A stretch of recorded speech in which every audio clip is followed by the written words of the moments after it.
നടൻ കൃഷ്ണകുമാറിന്റെ മകളും social media ഇൻഫ്ലുവൻസറുമായ Diya കൃഷ്ണയ്ക്കും ഭർത്താവ് അശ്വിൻ ഗണേഷിനും കുഞ്ഞു പിറന്നതിന്റെ സന്തോഷത്തിലാണ് കൃഷ്ണകുമാറിന്റെ കുടുംബം. കുഞ്ഞിക്കാലുകളുടെ ചിത്രം ഇൻസ്റ്റാഗ്രാമിൽ പങ്കുവച്ചാണ് ദിയ ആരാധകരുമായി സന്തോഷം പങ്കുവച്ചത്. അവസാനം ഞങ്ങളുടെ കൺമണി എത്തി, ചിത്രത്തിനൊപ്പം ദിയ കുറിച്ചു. നേരത്തെ കൃഷ്ണകുമാറും ഈ സന്തോഷ വാർത്ത പങ്കുവച്ചിരുന്നു. വീട്ടിലൊരു പുതിയ അതിഥി എത്തിയിരിക്കുന്നു. മകൾ ദിയയ്ക്ക് ഒരു ആൺകുഞ്ഞ് പിറന്നിരിക്കുന്നു.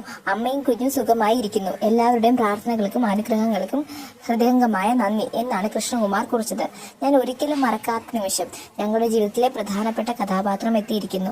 ഓസിയുടെയും അശ്വിന്റെയും ആൺകുട്ടി എത്തി. ഓസിയും കുട്ടിയും ആരോഗ്യത്തോടെ സന്തോഷത്തോടെയും ഇരിക്കുന്നു. യൂണിവേഴ്സിന് നന്ദി എന്നാണ് കുഞ്ഞിക്കാലുകൾ പങ്കുവച്ചുകൊണ്ട് അഹാന കുറിച്ചത്. ഇഷാനി കൃഷ്ണയും അൻസിക കൃഷ്ണയും സന്തോഷം സമൂഹ മാധ്യമങ്ങളുടെ പങ്കുവച്ചു. ഗർഭിണിയായത് മുതലുള്ള വിശേഷങ്ങളെല്ലാം ദിയ യൂട്യൂബിൽ പങ്കുവയ്ക്കാറുണ്ടായിരുന്നു. നേരത്തെ ആശുപത്രിയിലേക്ക് പോകുന്ന വീഡിയോ ദിയ പോസ്റ്റ് ചെയ്തിരുന്നു. സഹോദരിമാർക്കും അമ്മയ്ക്കും അച്ഛനും അശ്വിനുമൊപ്പമാണ് ദിയ ആശുപത്രിയിൽ എത്തിയത്. മേക്കപ്പ് സെറ്റ് എടുത്തിട്ടുണ്ടെന്നും കുഞ്ഞ് തന്നെ ആദ്യം കാണുന്നത് സുന്ദരിയായിട്ടായിരിക്കണമെന്നും ദിയ വീഡിയോയിൽ പറഞ്ഞിരുന്നു. കഴിഞ്ഞ സെപ്റ്റംബറിലായിരുന്നു കൃഷ്ണകുമാറിന്റെ രണ്ടാമത്തെ മകളായ ദിയയുടെ വിവാഹം. സെപ്റ്റംബറിൽ വിവാഹം കഴിച്ച ദിയ അധികം വൈകാതെ തന്നെ ഗർഭിണിയായി. പെട്ടെന്ന് അമ്മയാകണമെന്ന ദിയയുടെ തീരുമാനമായിരുന്നു ഇതിന് കാരണം.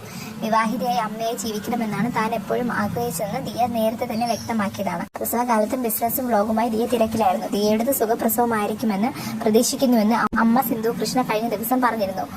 ഓസിയുടേത്, അതായത് ദിയയുടേത് എന്നെപ്പോലെ സ്മൂത്തായ ഡെലിവറി ആയാൽ മതിയായിരുന്നു. എനിക്ക് റിക്കവറി വളരെ പെട്ടെന്നായിരുന്നു. പ്രഗ്നൻസി ഡെലിവറിയും എനിക്ക് വലിയ ഇഷ്യൂ ആയിരുന്നില്ല. അവൾക്കും അങ്ങനെയായിരുന്നാൽ മതി എന്ന് പ്രാർത്ഥിക്കുന്നതായി സിന്ധു കൃഷ്ണ നേരത്തെ പറഞ്ഞിരുന്നു. എന്തായാലും ഇപ്പോൾ അമ്മ സിന്ധു കൃഷ്ണ ഓസിയുടെ പ്രസവ സമയത്തും ആശുപത്രിയിൽ നിന്ന് ഇൻസ്റ്റാഗ്രാമിൽ സ്റ്റോറി പങ്കുവയ്ക്കാൻ മറന്നില്ല. സിന്ധു കൃഷ്ണ തന്നെയാണ് സകുടുംബം ഉച്ചഭക്ഷണം കഴിക്കുന്നതിന്റെ വീഡിയോ ഹോസ്പിറ്റലിൽ നിന്ന് പങ്കുവച്ചിരിക്കുന്നത്.